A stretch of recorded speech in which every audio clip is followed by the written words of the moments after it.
Hi everyone. आज बहुत लंबे समय बाद फिर से हम आपके साथ हैं और मैं अपने वीडियो के साथ अपने दिल की बात आप लोगों के साथ शेयर करने के लिए आज फिर से हाजिर हूँ। सबसे पहले तो आज हमारे प्रथम पूज्य गणपति बप्पा का दिन है, तो आप सभी को बहुत बहुत बधाई और शुभकामनाएं। साथ ही आज विश्व आत्महत्या निरोध दिवस भी है, मतलब वर्ल्ड सुसाइड प्रिवेंशन डे भी है।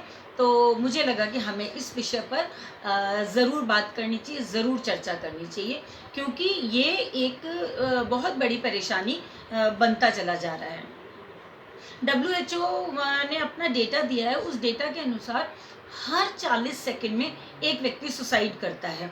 और करीब मतलब एक साल में करीब 8 लाख लोग सुसाइड करते हैं। और ये बहुत बड़ा नंबर है। लेकिन आज हम यहाँ पर डेटा पर चर्चा करने नहीं बैठे हैं, क्योंकि डेटा के लिए काम करने वाली बहुत सारी रिसर्च एजेंसीज भी हैं और हम बस इस डेटा को सुन के चुप भी नहीं हो सकते। तो हमें इस विषय पे बात करनी पड़ेगी कि ये क्यों हो रहा है ऐसा। क्योंकि अगर सोसाइटी में 8 लाख लोग तो छोड़िए, अगर एक व्यक्ति भी ऐसा अपनी लाइफ को ख़त्म करता है, तो ये सिर्फ उसकी हार नहीं है, ये पूरी मानवता पे, पूरी सोसाइटी पे, हम सब पे एक क्वेश्चन मार्क है।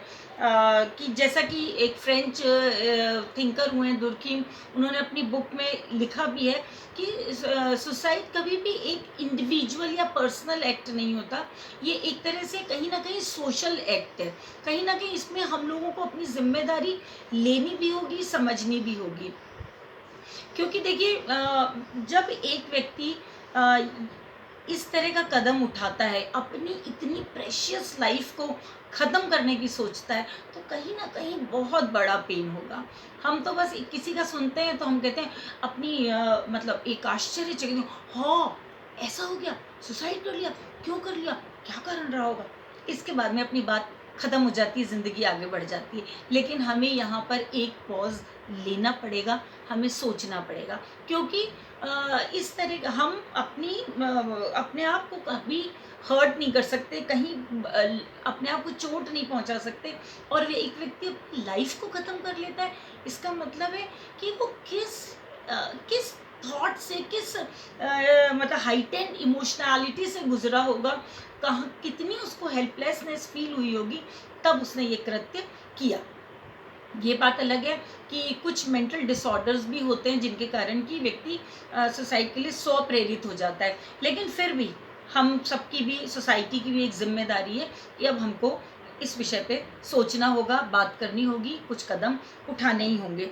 क्योंकि सुसाइड का कारण कुछ भी हो सकता है, चाहे वो फिजिकल हो, चाहे इमोशनल हो, चाहे फिनेंशियल हो, सोशल हो, कुछ भी कारण हो सकता है। लेकिन उस सब कारण के पीछे जो बेसिक फीलिंग है, वो है फीलिंग ऑफ हेल्पलेसनेस, एक डीप फीलिंग ऑफ होपलेसनेस। मतलब जब व्यक्ति को जीवन में कोई रास्ता नज़र नहीं आता, तब वो इस रास्ते पर चलता है। तो इसलिए हमें सिर्फ बात करने के लिए बात नहीं करनी है, हमें वाकई में इस पे विचार करना है। हालांकि कभी कभी ऐसा भी होता है कि एक हाइटेंड इमोशनैलिटी का एक मोमेंट आता है कि कोई लड़ाई हो जाती है, कोई शौक लगता है, कोई हमारा लव्ड वन की डेथ हो जाती है, तो एक व्यक्ति उस टाइम उसके पास चाहे स्लीपिंग पिल्स है, चाहे गन है, चाहे पास में कोई ऐसी जगह है जिसमें वो डूब सकता है, तो वो इस तरह के एक्ट इन चीज़ों से कर लेता है। लेकिन फिर भी मैं कह रही हूँ कि कहीं ना कहीं उसमें एक इस तरह का थॉट जो है, एक वीक थॉट उसके दिमाग में कहीं ना कहीं रहता है, तब वो ये वाला एक्ट कर जाता है। तो ये चीज़ एक है। लेकिन एक मैं आपको बताऊं कि जो भी व्यक्ति अपनी ज़िंदगी को ख़त्म करता है, उसमें जब हेल्पलेसनेस आती है, तो उसके पीछे कहीं ना कहीं एक डीप फीलिंग ऑफ होती है। मतलब ये कहिए कि प्रोफाउंड फीलिंग ऑफ अनवर्दीनेस होती है, प्रोफाउंड फीलिंग ऑफ मतलब क्या कहेंगे इसको, profound feeling of burdensome to others होती है। और व्यक्ति सोचता है कि अब इस दुनिया में मेरी किसी को ज़रूरत नहीं है, मैं लोगों के ऊपर बोझ बन गया हूँ। और एक मोमेंट आता है और वो उसके दिमाग में जो इरेशनल थॉट था, वो उसको रैशनल लगता है, और वो इस तरह से हम इस कदम को उठा लेते हैं। लेकिन यहाँ पर मैं एक बात कहना चाहूँगी कि सुसाइड प्रिवेंटेबल है। आत्महत्या को बचाया जा सकता है, उसको रोका जा सकता है, लेकिन हमारी सोसाइटी में इस पर ज़्यादा बात नहीं हो रही है। अवेयरनेस की कमी है, इसलिए इस विषय पे बात नहीं हो रही, बल्कि हमने इसको एक तरह का टैबू और बना दिया है कि मतलब इस विषय पे तो बात नहीं करनी चाहिए हमको, क्योंकि ये तो गलत है, ये पाप है। इन चीज़ को ये पाप है, गलत है, इससे फ्री होकर एक हमको अपनी परसेप्शन को बदल के हमको एक अलग ढंग से सोचना होगा, विचार करना होगा। और इसके अलावा क्या है कि आत्महत्या के बहुत सारे कारण हो सकते हैं, बहुत सारे साइन एंड सिम्टम्स होते हैं, अर्ली साइंस होते हैं, प्रिवेंटिव मेजर्स होते हैं। लेकिन चूंकि आज आज वर्ल्ड सुसाइड प्रिवेंशन डे है, तो मुझे लगता है हमको प्रिवेंशन की तरफ ही बात करनी चाहिए। तो अगर आप बस यहाँ पर रुकना है, अपनी नज़रें उठाइए, चारों ओर देखिए कि आपकी फैमिली का कोई मेंबर, आपका कोई फ्रेंड, कोई रिलेटिव, कोई आपका नेबरहुड में कोई है ऐसा जो कि कुछ अकेला हो गया है, कुछ डिप्रेस है, कुछ उसकी लाइफ में परेशानी है। क्योंकि कोविड टाइम ने तो जो वो डेटा है उसमें 30% का इजाफा भी कर दिया है। तो आप उठिए, विद ऑल सेंसिटिविटी अपने आसपास देखिए कि कोई व्यक्ति ऐसा तो नहीं है जो कि चाह रहा हो कि कोई उसे सुन ले। क्योंकि जो हर इंसान की एक प्रॉब्लम है कि उसको लगता है कि मैं अनहर्ड रह गया हूँ, मैं अनसीन रह गया हूँ, मैं किसी को कुछ कहना चाहता हूँ और मैं इस तरह से कहना चाहता हूँ कि सामने वाला मुझे बिना जज किए, बिना किसी राय मशवरे के, बिना किसी दिशा निर्देश के सिर्फ मुझे सुन ले। मैं बहुत काउंसलिंग के दौरान हम बहुत लोगों को देखते हैं कि लोग सिर्फ कुछ कहना चाहते हैं, हालांकि उन्हें भी नहीं पता वो क्या कहना चाहते हैं, लेकिन जब हम उनसे बात करते हैं तो हमें पता चलता है हर व्यक्ति कुछ कहना चाहता है। तो वो कहते हैं ना कि हर दीवार कुछ कहती है, उसी तरह से हर इंसान कुछ कहता है।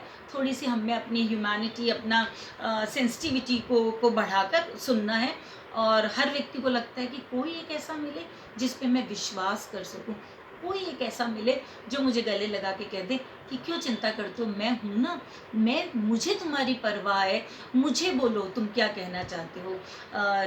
वो गाना है ना, किसका तुमको किसका है इंतज़ार, मैं हूँ ना।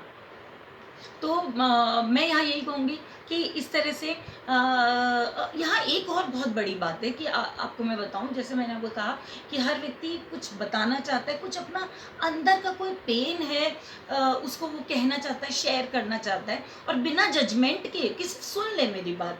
तो कई बार ऐसे केसेस भी आए हैं कि जब व्यक्ति अटैम्प्ट करता है इस तरह का, तो उसके पीछे एक रीज़न होता है कि कई बार उनको वो कहना चाह रहे हैं, लेकिन उनको ये नहीं पता होता कि कैसे वो हेल्प मांगे। तो वो इस तरह का एक प्रयास करते हैं और बताना चाहते हैं अपनी फैमिली को, अपने फ्रेंड्स को, अपने आसपास की कि I am in need of help, please help me, please try to understand me. और हम लोग उसके ऊपर उसको लेबलिंग कर देते हैं, उसके पाप की और गलत की, कि वो आगे भी कुछ नहीं कह पाता।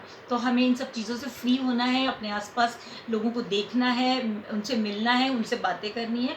हमारी अपनी एक तितीक्षा कंसल्टेंसी है जिसमें मैं, डॉक्टर सीमा जोशी, डॉक्टर नमिता भटनागर और ऐसे ही हमारे बहुत स्पेशलाइज्ड साइकोलॉजिस्ट की टीम है जो कि हम काउंसलिंग करते हैं, और हर तरह की, हर एज ग्रुप की, फैमिलीज़ की, कपल की, बच्चों की, सबकी हम काउंसलिंग करते हैं। तो आपको आपके आसपास कोई ऐसा व्यक्ति दिखे या आपको लगे कि किसी को आपकी ज़रूरत है और आपको ये नहीं पता है कि हम किस तरह से उसकी मदद कर सकते हैं, या आप में से किसी को भी इस तरह के थॉट्स आ रहे हैं, कुछ डिप्रेस्ड हैं, कुछ नेगेटिविटी है, तो प्लीज़ आप हमारी तितीक्षा कंसल्टेंसी से संपर्क कर सकते हैं। वहाँ पर आपको एक्सपर्ट्स की टीम मिलेगी जो आपकी मदद करेगी। आपको अपने आप को पहचानना है और उस पहचानने को में हम आपकी मदद करते हैं। तो प्लीज़ आगे बढ़िए और अपनी ज़िंदगी के लिए देखिए, क्योंकि आपकी ज़िंदगी उस मोमेंट में हो सकता है कि ख़त्म करने की आप में एक इमोशन जग जाए, लेकिन वो ध्यान रखिए कि आपकी ज़िंदगी भले से आपके लिए कीमती नहीं हो, लेकिन बहुत सारे लोग ऐसे हैं कि जिनकी ज़िंदगी आपकी ज़िंदगी पे डिपेंड करती है। तो प्लीज़ अपनी ज़िंदगी से कभी नाराज़ ना होना, क्योंकि आप जैसी ज़िंदगी बहुत से लोगों का सपना है। तो प्लीज़ अपने आप से कहिए कि जग घूमया तेरे जैसा न देखा। तो थैंक यू सो मच।